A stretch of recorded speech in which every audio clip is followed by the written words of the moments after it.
So we begin this morning with the latest on the standoff over the debt ceiling in Washington, but there is optimism in the air today following a vital meeting at the White House. President Biden and Vice President Harris met with congressional leaders yesterday. They are hoping to break the logjam and avoid a potentially catastrophic first ever default, which could happen as soon as June 1st. Now, President Biden is heading to Japan today for the G7 summit, but he is cutting his overseas trip short, skipping Australia so he can return to Washington and continue negotiations. Well, no deal was reached during yesterday's meeting. The president says he is hopeful one could be reached soon. We just finished another good, productive meeting with our congressional leadership about a path forward to make sure that America does not default on its debt for the first time. For the latest, we are joined by NBC News congressional correspondent Julie Serkin and NBC News White House correspondent Monica Alba. Good morning to both of you. Monica, let's start with you. There is mounting pressure on both sides to get a deal done to avoid defaulting on the country's $31 trillion debt. So what was the tone and some of the key takeaways of this meeting?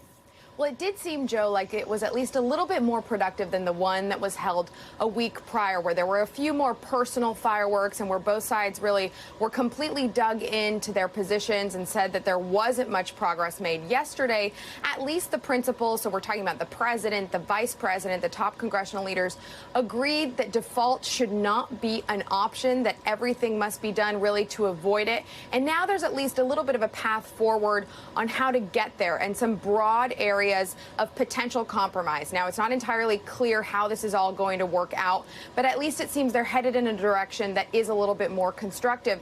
But at the same time, the president had to cut short his trip overseas. He will be heading to Japan in just a couple of hours. But then those stops in Australia and Papua New Guinea have now been postponed or canceled entirely because he says he wants to get back to Washington to continue these talks. Here's a little more of how the president framed the meeting in the context of all of this.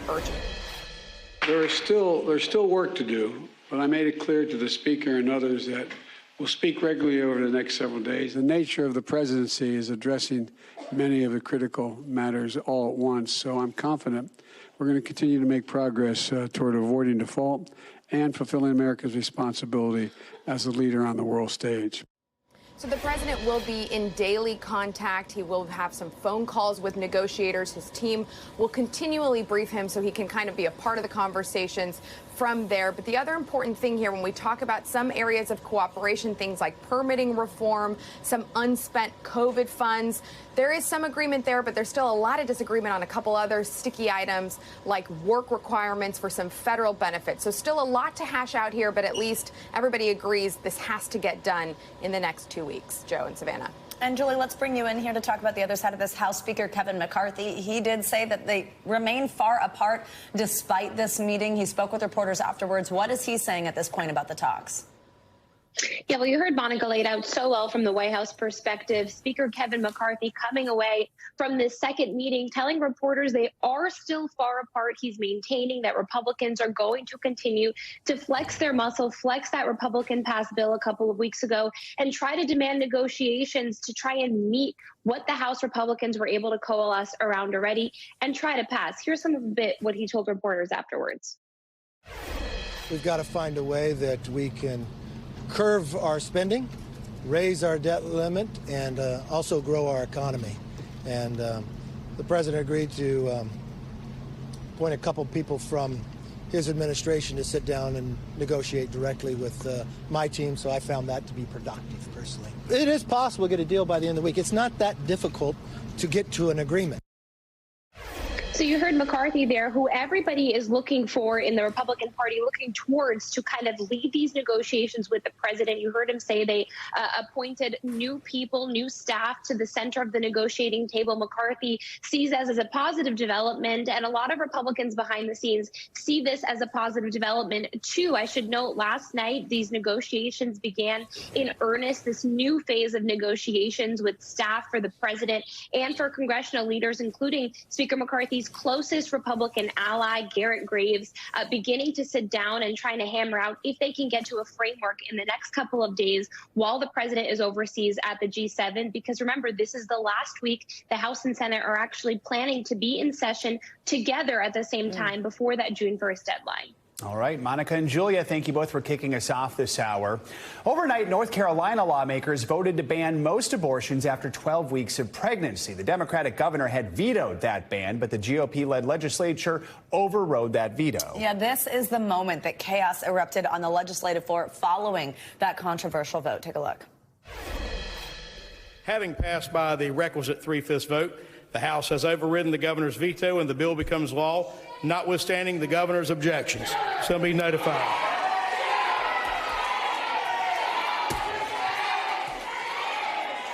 Actually, just a moment.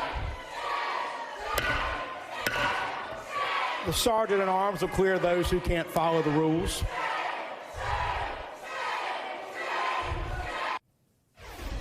NBC News investigative reporter Chloe Atkins joins us now on This with More. Hi, Chloe. Always great to have you. So catch us up on how we got here with this bill and then also just what is in it. How restrictive is it? So late last night, we saw the North Carolina State Senate and House really move rather quickly to override the governor's veto on the state's 12-week ban, which sailed it to victory. So what this ban does is it really reels back the time and the amount of time that people are able to get access to the care from 20 weeks to 12 weeks. And this was a major victory for Republicans. And it was a huge critical test for them because they now have a new slim majority in the General Assembly. So what this ban does is it bans abortion at 12 weeks, only allows exceptions for rape, incest, and if the mother's life is in danger. And it also requires more in-person visits as well. Now, we did hear from the governor of North Carolina who spoke out after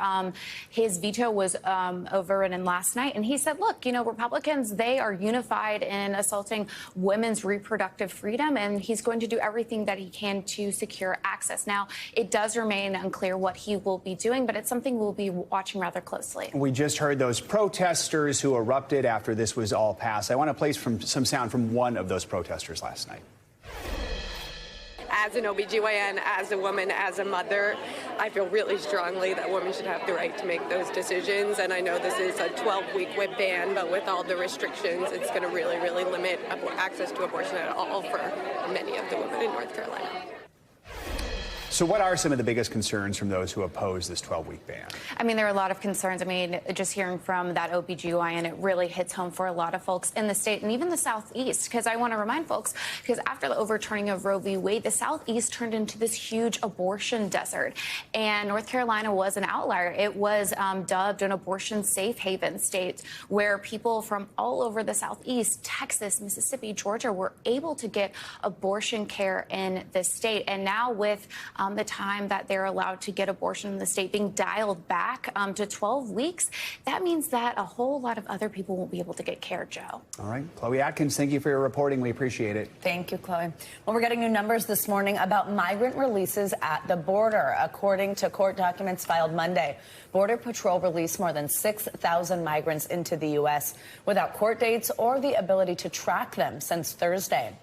Some 2,500 people of that 6,000 were released after a judge ordered Border Patrol to stop those releases, known as parole with conditions. Well, this news comes as Florida Governor Ron DeSantis announced he is stepping in to help Texas secure its border with Mexico. He says he is sending more than 1,000 state law enforcement agents and troops to the border. NBC News Homeland Security correspondent Julia Ainsley joins us now with more on all of this. Julia, good morning. Always great to have you with us. So let's talk through just some of those numbers. I know I listed off a lot here. Border Patrol says 2,500 migrants released after that order to stop those parole with conditions. Why did those releases continue after the court order was issued? And doesn't this policy ultimately defeat the purpose of trying to help migrants gain that legal path to citizenship? Is it just adding strain?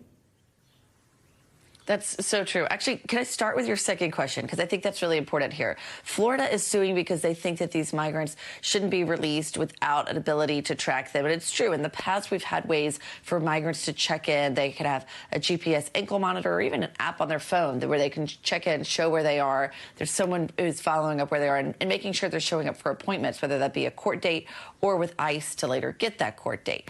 But when they get released and they don't have court dates, what often happens is that they could miss the one-year deadline to apply for asylum. They're not sure how this immigration process works. They're not connected with a lawyer, and they don't go before a judge, in which case they would be in a position to claim what's called defensive asylum. That's claiming asylum to avoid deportation. And if they don't get into that process soon enough, many of them don't understand that they only have a one-year window to apply. So first of all, this isn't just a matter of trying to play cat and mouse with migrants. It's also a matter of migrants' rights here and things that they may be missing out on. Secondly, what happened, what DHS says happened in a sworn affidavit is the reason why 2,500 were released even after the judge issued that they'd not use this practice is because they had already been processed. Basically, they had already turned on the spigot, started processing people, 6,400 under this new parole with conditions memo. And then there were 2,500 who had been already processed but not released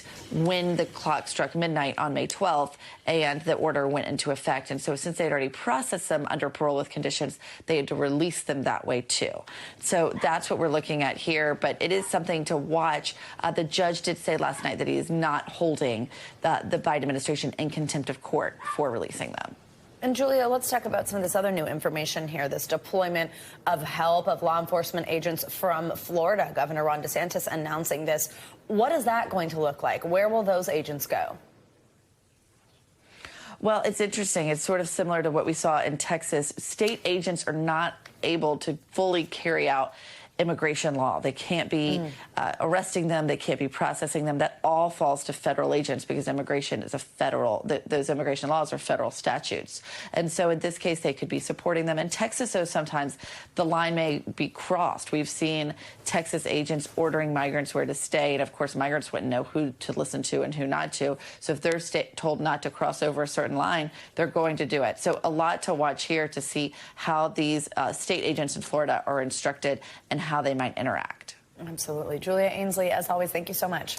Now, officials in sanctuary cities like here in New York are also struggling to handle the influx of migrants. Yeah, the city has been forced to repurpose hotels and now public schools to be used as shelters. It's a decision that is causing outrage among parents. NBC News national correspondent Gabe Gutierrez has this story. The migrant crisis in New York City is escalating. After new protests by parents and children to the city's potential plan to house asylum seekers in school gyms. I sad. I was crying. It hurts to see that, you know? No, I do not feel safe having my kids in this school. I am terrified because as a nation, like, we're so worried with everything that's going on in schools with mass shootings and everything. Now we have something else to worry about. And it's not only this school. Parents up before sunrise protesting at another public school in Brooklyn. Here we are because we don't want this to happen. Mayor Eric Adams says he's looking at migrants using 20 freestanding gyms as short-term shelters until they find better housing, and they would not have access to the schools. It is not a permanent site. It is an overflow site, more so than it is anything else. But some parents are furious. When you heard of this potential plan, what'd you think? I think it was absurd. I think it was, I have no words. It's not, I think that this shouldn't be on school grounds. Anywhere but not school grounds. Adams, who has blasted the Biden administration before for not helping enough with the migrant influx, is now stressing that it's expected to cost city taxpayers more than $4 billion by next year. None of us are comfortable with having to take these drastic steps, but I could not have been more clear for the last few years, for the last few months of what we are facing. It's all happening as the city faces pressure to expand its overwhelmed shelter system, with people arriving on buses and planes from border states like Texas. The crisis is not when the buses come in. The crisis is when you have people sitting in shelters and in hotel rooms with no place to go, no work, no way to get around the city. The mayor is also announcing that the historic Roosevelt Hotel in Midtown Manhattan will soon house migrants too. It's been vacant for more than 2 years and has as many as 1,000 rooms. That's in addition to several other hotels across the city, including this one just steps from Times Square. I came for the purpose of giving my son a better life, this man from Venezuela told us. How long do you expect to be here? ¿Cuánto tiempo espera estar aquí? This woman said, I'm just trying to save up a little more money to be able to find another place to go to. She's already lived here for 4 months. Our thanks to Gabe Gutierrez for that report. And New York Mayor Eric Adams has also announced plans to begin busing migrants to other counties in the state to help alleviate overcrowding. But that's getting pushed back with other leaders throughout New York State. This morning, the Secret Service is investigating a stunning intrusion. They're trying to figure out how an intruder got inside the home of White House National Security Advisor Jake Sullivan, even though agents were on duty guarding the property. NBC News Capitol Hill correspondent Ryan Nobles joins us from Washington with more on this. Ryan, good morning. So this actually happened a few weeks ago, but we're learning about it now. So how was the intruder able to get into Sullivan's home, and what happened when he was found? Joe, that's a big question that Secret Service doesn't necessarily have an answer to yet, but they've already changed their security posture while they investigate this situation. According to the Post, the man was found inside Jake Sullivan's home in the middle of the night, 3 o'clock in the morning, and it was actually Sullivan himself who confronted him and asked him to leave. The man ended up leaving the house still undetected. There were 2 Secret Service agents guarding the home at the time. Sullivan has round-the-clock Secret Service protection. It was Sullivan himself who actually went outside to inform the agents that the intruder was inside the house, but at that point, the intruder was already gone. There was no sign of any type of forced entry and no physical confrontation with Sullivan himself. And thankfully, Sullivan was not hurt. At this point, though, Joe, the White House is not commenting on exactly what went wrong here. Ryan, what is the Secret Service saying about the breach? I mean, you mentioned the Secret Service says it's changed its security posture. Are there any changes that we hear about that are being made to make sure something like this doesn't happen again? Well, they don't comment on their specific security posture, Joe, but they do admit that this was a serious failure and that they are making changes immediately. What's interesting about this case is that they were unable to actually question the intruder because he took off before Secret Service agents even knew that he was there. Now, according to the Post, it did seem that the intruder was intoxicated at the time, that he actually didn't know where he was, and that they also believe he was never a serious threat to Sullivan or his family. But of course, Joe, this comes at a time with threats against public officials at an all-time high. We, of course, saw the attack on the office of Congressman Jerry Connolly earlier this week. So this is something that is in the back of the minds of many people in Washington. Yeah, Joe. You were just covering that attack at the congressman's office yesterday. An intern was hurt. In the wake of all that, do we know anything more about this intruder at Sullivan's home? No, and that is something that the Secret Service is still investigating. It's very possible that unless he is arrested, we may never learn the specific details of who he is and why and how he ended up in Jake Sullivan's home, especially in what appeared to be such an easy fashion. All right, Ryan Nobles in Washington. Ryan, thank you so much.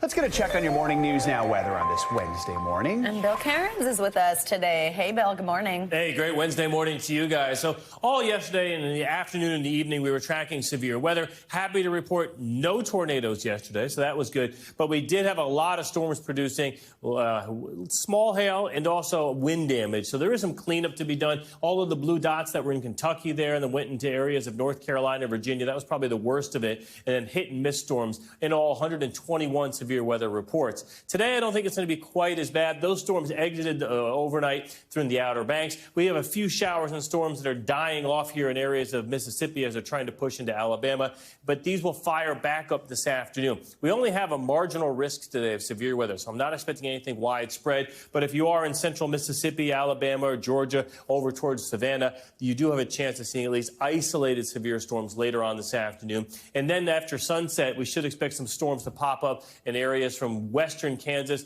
right along the border of Colorado into Nebraska. Again, isolated at worst. And then Thursday, we take those storms and push them into the middle of the country. It's not a huge outbreak, but we'll have isolated strong storms, Oklahoma down towards Midland and Wichita Falls. And as far as flash flooding goes, we do have the potential to isolate it. It's been kind of wet in this region lately. So as we go throughout Thursday from areas from Colorado all the way down to northern New Mexico and then Oklahoma City, Tulsa, and the Little Rock, that area has been soaked as of late. So as far as the forecast goes, the heaviest rainfall totals will be in northern portions of Texas and Oklahoma, 2 to 3 inches, not widespread flash flooding or flooding for that matter, but we will see isolated. And as far as the forecast goes for today, a lot of warm temperatures, but you'll notice one exception.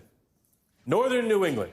and pushing down through New England. Temperatures highs today only in the 50s from Boston northwards, and tonight is going to be exceptionally chilly. Some areas will have frost and freeze tomorrow morning in New England. Yes. So when I was growing up as a kid, we always, Memorial Day weekend is when we always planted our garden. My grandparents had a big garden, and my grandmother had a rule. It was never before Memorial Day because of reasons like this. And is this why you're a weather person now? Because your grandmother was so... I was just an insane little second grader, and I was like, I want to do the weather. Right. Yes, that's a different story. That's a different. We're not going to go that deep into that. All right. Wow, dreams realized. Bill, thank you so much. See you in a little bit. Thanks for watching our YouTube channel. Follow today's top stories and breaking news by downloading the NBC News app.